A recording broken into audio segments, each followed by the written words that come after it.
Hi, hello, and welcome back welcome to this week's episode of the CeMAP Study Podcast, where almost every single week, some weeks we don't do it, we get together and we help you get CeMAP qualified. I'm Charlotte. I'm Maria. And this is what we do. This is our thing. A few years ago now, which feels crazy to say, yeah. I could not get CeMAP qualified for love nor money and lots of money. Lots and lots of money. So, out of spite, we started this podcast and it's grown from there. And now, this is what I do full time. It's the best job in the world. And that's the introduction if you've never been here before. If you have been here before, hello and welcome back. It's great to have you. I still have a lingering cough. I'm really sorry about that. Fine. I don't care. In this week's episode, we are focusing on CeMAP 2 and 3. Love that for us. And it's topic 14. Okay. Which means nothing if you don't have a textbook. No. The textbook, if you're watching this on YouTube, looks something like this. And if you're not watching it, it's big enough to kill a man if you hit him hard enough. Mm-hmm. If you don't have a big frying pan like Maria does, you can use this textbook. You also have a big frying pan now, so... Yeah, but I can't lift it by resting on to it. And in topic 14, we talk about valuations and surveys. Kinky. Yeah, it's not... do you know what, actually? This is one of the hardest topics that people always come back to me and they're like, Charlotte, I do not get it. Oh. So, what I'm going to say to everybody who's going to listen to this podcast and they'll go, Charlotte, I get it a bit, but I still don't get it, is go and check it out. If you go to the e-learning platform, there's a couple of PDFs that you can get for free if you get the free preview version before you inevitably decide to buy it, which is what most people do. Yes. Just to help break this down a little bit because the visual stuff might help. Like, looking at our faces is fine. But actually I would say that's actually the primary goal of this whole affair. But looking at a visual to go, okay, why are all of these surveys different? Why do they have different names? It's really going to help. So you can find it at futureinfinance.co.uk. I'll link it in the show notes or the description. Oh, that jazz hands infographic was a labour of love. Oh, yeah. Yeah, so it's very worth a look. It's very worth a look. They don't get that in the free preview version. I wasn't going to give them that for free. Oh, that's because I work so hard. And without further ado, we'll just jump straight in. So, Maria, if you wouldn't mind, cue intro music.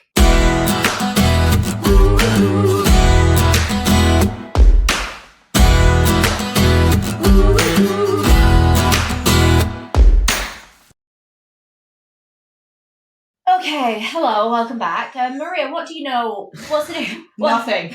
What's the difference between CeMAP 1 and CeMAP 2 and 3? This is not a trick question, just to be really clear. Feels like a trick question.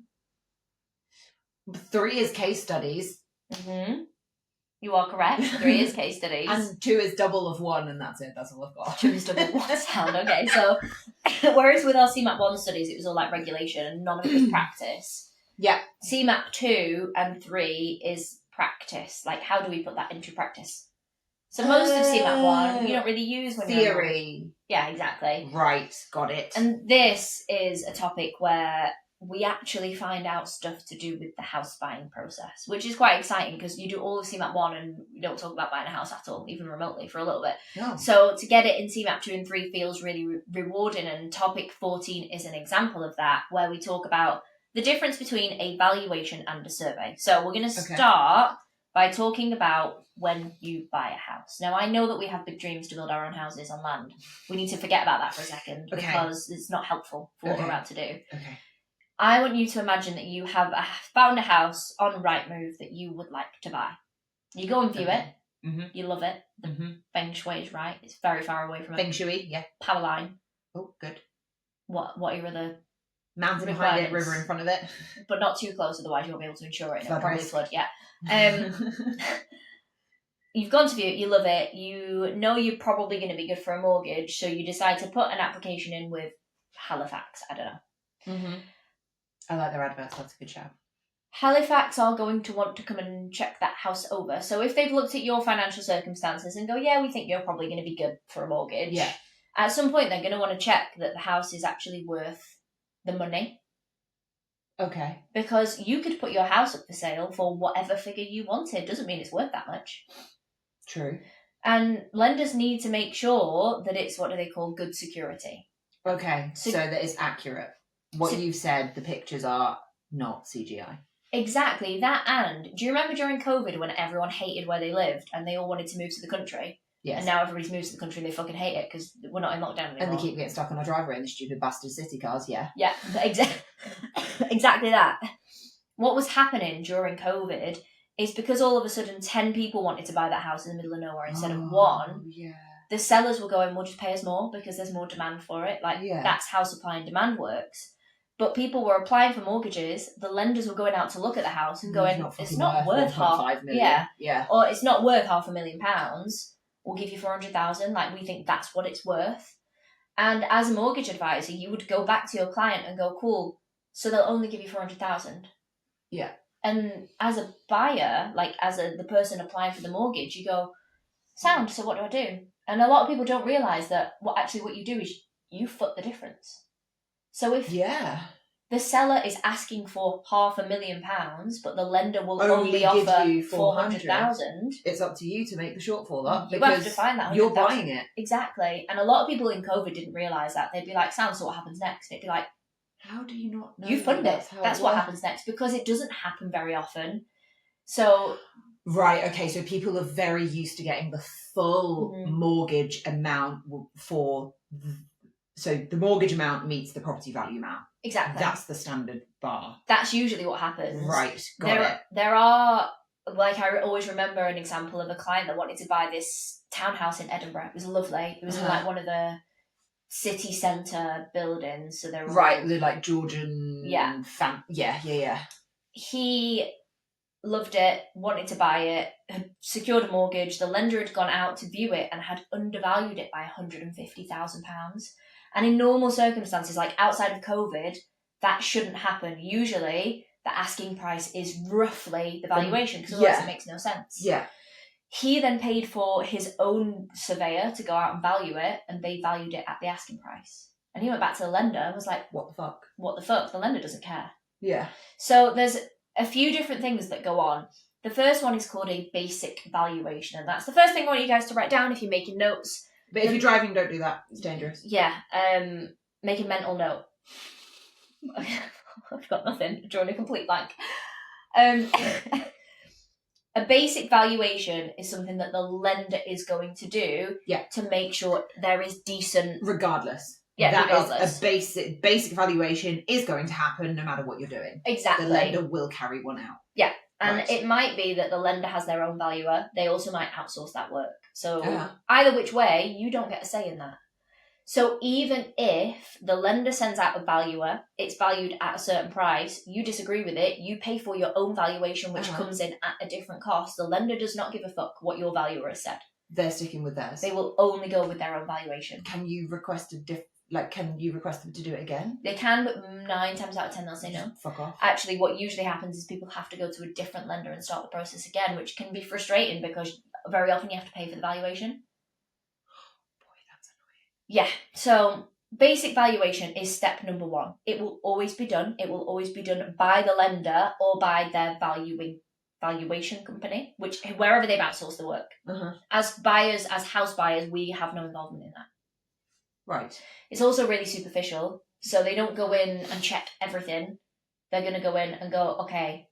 It has a roof and the walls that you said it did. Yeah. Is it like it's not falling down? They'll flag things that they think might be dangerous or that the solicitors might need to be aware of, but they ain't going to move furniture, they ain't going to lift carpets, they ain't going to go into the loft, they're not going to look at the fucking plumbing or the electricity. It's literally just a walkthrough to be like the tire kickers of home it's us buying the van. Yeah. It's got 4 tires, 2 cup holders and the steering wheel. We'll have it. Sound. Yeah, exactly.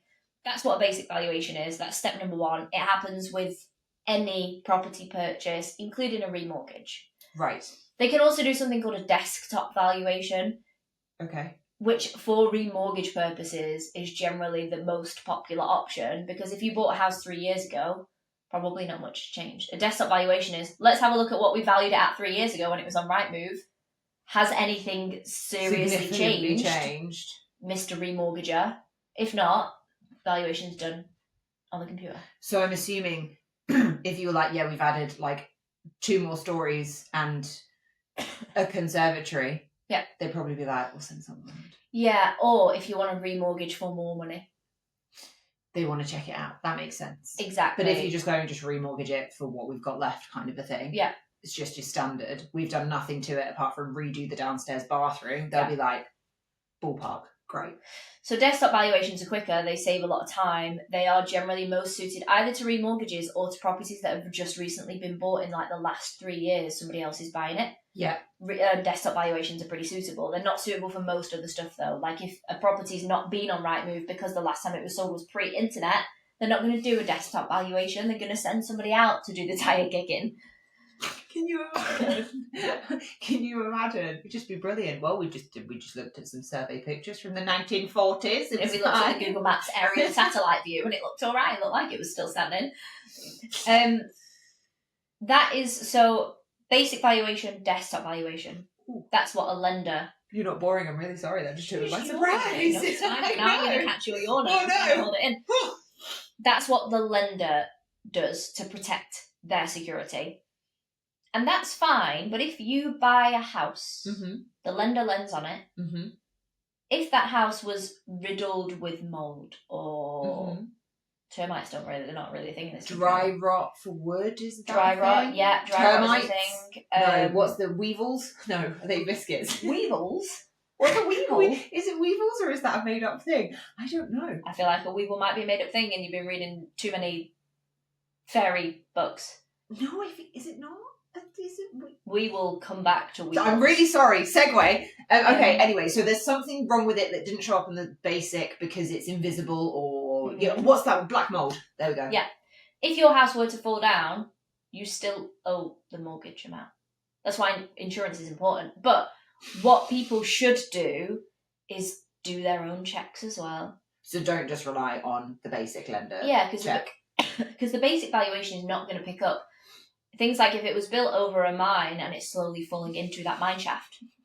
The basic valuation will not pick up. I love how we go straight to the worst case scenario. If it gets swallowed by a mine. If it's a property that floods every year during Christmas, the basic valuation, I mean, it probably... There would be other stuff that would pick that up, but you want to make sure that the house that you're buying is good enough quality for you to pay that price for it. Yeah. So that's why you the should do your single own biggest survey. investment most people are going to make is house, then followed by a car. Yeah. And I've seen some of the cars you are driving, and you should rely on a professional to value your homes based on what you're driving. Exactly. And that's where RICS comes in. So it's called a RICS, not Rick Astley, it's called a RICS survey, and it stands for the Royal Institute of Chartered Surveyors. Ooh, fancy. And basically, the RICS surveys, yes, we would commission as house buyers. So we love a house, we want to buy it. Lender's done the basic valuation, they're happy to lend us the money. Yeah. Tick box number 1. Tick box number 2 is, okay, are we willing to pay that much for the house? So we then send our own survey bod out. To check it's actually... To actually check. That makes sense. And there's 3 levels of surveys that we can get. So it's RICS 1, 2 and 3. Easy enough to remember. They are... all different in price. So 1 is the cheapest, 3 is the most expensive. Okay. They are, the reason that they differ in price is because, okay, how much detail do they go into? So for example, level 1 is the cheapest. You get the least amount of checks. So they're going to go in, they're going to tire kick. They might give you, what might they give you? Advice for your solicitor, again.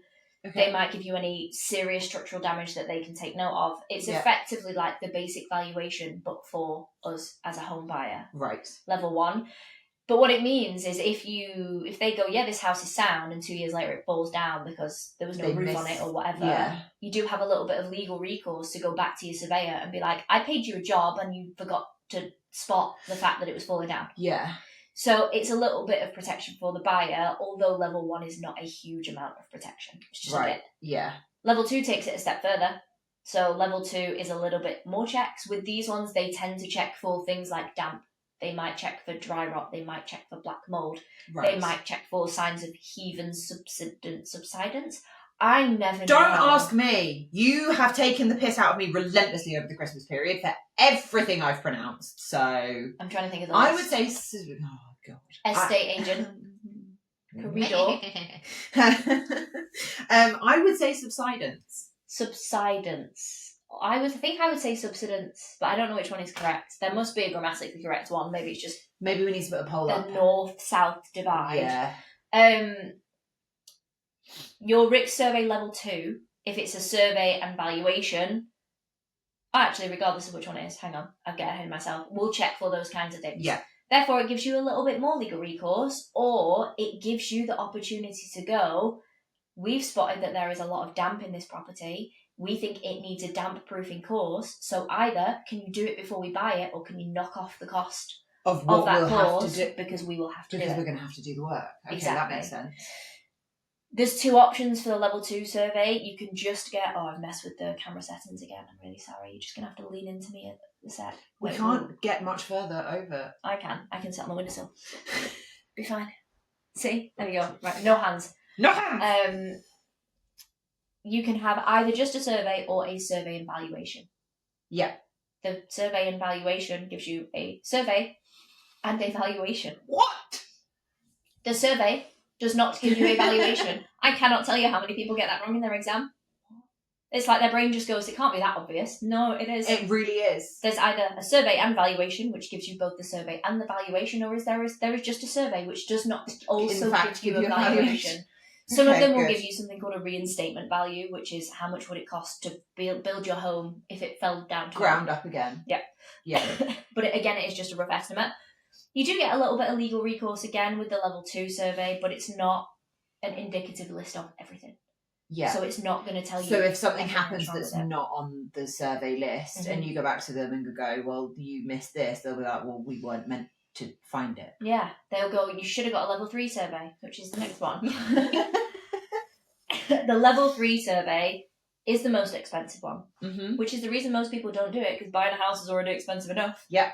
But it does give you the highest level of protection. It does the most amount of checks. They're going to check for things like, they're going to check the loft space, then try and check the roof. They'll probably try and check your sewage connections if they can. I think that's the one that the buyers for Oak Tree did, because that surveyor was with us for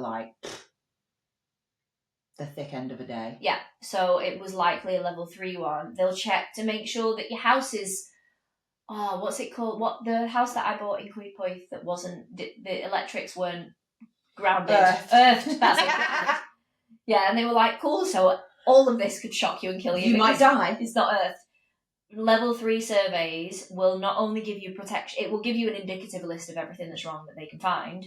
It also gives you the highest level of protection. It's also the only one that's done by a fully qualified chartered surveyor, which blows my fucking mind. The other 2 aren't? Nope. So they could literally just send fucking Harry from the office. Yeah. Get a level 3. Mm-hmm. So, but when you say get a level 3, there's a big red flag flashing sign in my brain that says, as a mortgage, you can see all the bedding now and everything. You're going to have to lean over this way. There we go. As a mortgage advisor, guys, there we go. You cannot advise on what type of survey someone should have. Yeah, but I'm not a mortgage advisor. You are not. Get a level 3. So you can say that. But your mortgage advisor cannot. Yeah, and that's because if you say, it's a new build property, it'll probably be fine, which is the worst thing that you could ever say to somebody. Just get a level 1 or 2. You're in trouble. Yeah, your applicant, when their house falls down because it's a new build property, when they can come after you because you. Well, you said yeah, it was fine. So you can give them a little bit of guidance to say, look, a lot of people go for level 3 because it is XYZ. The most gives you the most level of protection and the most in detail stuff, but it is also the most expensive. Let them make their own decision. They'll probably know somebody that's done one or that has a mate that did one or whatever. But always just don't get involved. Yeah, just don't get Give involved. them professional guidance, but don't put your neck on the line. Which is really hard because I like to get involved in everybody's everything. Same. So those are the differences between levels 1, 2, and 3. That makes sense. So just to recap, we've done basic valuation, which we know is between the lender and the valuer. We get fuck all say in that one. If we want to say in something, we need to do RICS level 1, level 2, or level 3. Yeah. They go up in price. They also go up in levels of protection and up in detail. Yeah. That's pretty That was easy, right? Yeah. You're going to get loads of questions on these in your exam. So know what they cover. Yeah, and we haven't covered it all even remotely. Maria knows after labouring for hours and hours and hours. Yeah, there's a lot. It's quite... it's quite common sense once you read through the list. It does. You read through the list and you're like, oh yeah, well of course, because the level 3 is going to do shit like check your loft space and measure your driveway and all of that nonsense. But you've got some really, really good. There is some really good free stuff floating around on the social media channels for it as well. Yeah, but if you don't have access to the e-learning platform, you haven't purchased it, and you haven't signed up to the masterclass, you won't get it. But I recommend, if that's how you learn, doing a table. Yeah. Just the comparison. Using the textbook, doing a table. Because the textbook doesn't have a great infographic. But the information is there. But the information is there. So if you just formulate it into a table, stick it on the back of your toilet door, and just read it, it'll stick. Exactly that. And the last thing we're going to talk about in this topic is the difference between subsidence/subsidence and heave. Because you are very likely to get these questions in your CeMAP 2 and 3 exam, and it's important we know the difference. So, how do I even strip this right back? Basically, Maria, help me out. What with the definitions? Yeah, I'm just trying to think of how we introduce the two things. So it's basically land movement under housing. Yeah, there we go. So it will, in some way, it's going to destabilise your property. I've got it. If you go and view a house, sometimes, and I noticed this in my mum's old house, the wallpaper in certain places has rippled. Yeah. And I was always like, why would it ripple? Like it looks like somebody's taken a fart inside the wall. That's what it looks like. And I never, I've always noticed it, but I've never really understood why it happened. Yeah. That is a sign of either heave or subsidence, because what's actually happened is the foundations of the property have shifted somehow. Now I know how. It's because our next door neighbour is a fucking weapon, and he took his fireplace out, and he's taken half of the walls out of his house, and he's not had any guidance on it. I went into his house and it's open plan downstairs, Maria. He's taken 7 walls out of downstairs himself, just with a sledgehammer. Supporting. And he's attached to that walls. House. Yeah. So that would be why. Other way. To me. Way. To you. To me. To you. No, it's not. It's not going to work. Oh, it's unfingered itself. You'll just have to lean in. No, it needs to go back this way. Sorry. There we go. So heave and Johan, you need to do it. Heave and subsidence or subsidence is where the foundations in your property shift one way or another. And the ways that you can spot this is through cracks in the property, ripples in wallpaper. Because most people don't notice that their walls are slanted. You wouldn't notice a degree movement in your walls. No. But what you can get asked about in your exam is what are the likely causes of this, and I have the best way of remembering the difference between heave and subsidence. So when I think about heave, what I imagine is a tiny, tiny, tiny person underneath my house. Think Snow White and the 7 Dwarfs. But I don't know if dwarves is politically correct anymore, so we can't use that phrase. I think they're called little people. Underneath the house that are all going... heave as they push up. Do you ever read The Borrowers? No. They were the tiny, tiny people that lived in people's houses. Okay. Tiny, tiny, tiny, tiny people. So we're going to imagine a million borrowers. A million borrowers under your house. Underneath the house, all pushing up. Yeah. Because they are shouting heave, they are pushing upwards. It is upwards pressure on the foundation. So if you imagine your house is stable and there is a burst pipe underneath your property that floods loads and loads of water underground, increases the pressure, that pressure is going to have to give at some point, and it will effectively find the weakest point and go up in the foundation of your property and go up. Right. It puts upwards pressure at one particular point under your house, so your walls kind of end up leaning outwards a bit, but you're never going to see that difference. What you will see is cracks, ripples in the property. That's heave. Yeah. Subsidence is the same thing, it's just downwards. So the same example, I always think of submarines, goes down into the ocean. Yeah. Subsidence, ground goes down. Yeah. If we imagine the same scenario of a burst pipe, but instead of it pushing up, the weakest spot is actually to wash away the foundations under the property. Yeah. The ground gives way instead of pushing up. Subsidence, sinking. Yeah. Both S's, think of it in that way. Yeah, that's subsidence. Things that can cause that are sometimes tree roots near your property, they actually suck up all the moisture. Yeah, trees are a huge problem. Not just falling on houses, but the tree roots. Think about what they do to pavements and stuff. So I had a student on my masterclass who didn't get on with their neighbours behind their property. They were an elderly couple. They had this massive fuck-off tree in their back garden that they were concerned about all the time because it was so big and so old. And they kept having knockdown drag-outs with these neighbours being like, can we do something about this tree? Yeah. Because they were worried it was going to fall down. And then they started to notice cracks in their property walls. And they called out a surveyor and the insurance company who said, cool, so this house is going to fall down. It is no longer livable. And it was because of the roots of that tree underneath their property had shoved it up. Yeah. That's great. They had to move. The insurance had to pay out for the full cost of the house. They had to basically knock that house down. It wasn't safe to live in anymore. That's wild. You would be miffed. You would be mega miffed. And that's it. That's the difference between heave and subsidence. And that is all that we have got time for this week. Guys, please remember, this is not a comprehensive study guide. There is so much access to free shit that you can get at futureinfinance.co.uk on the YouTube channel. I offer free monthly training sessions. I think I might have one running next week on CeMAP 3. Yeah. Just on the calculation stuff. YouTube, e-learning platform, podcast, all the good stuff. So all the good shit. Please make sure that you like and subscribe and hit follow and leave us a comment if you like listening to this. And super good luck with your studies. Yeah, you'll smash it if you listen to us all the time. And with that, thank you so much. We will catch you next week. Cue outro music.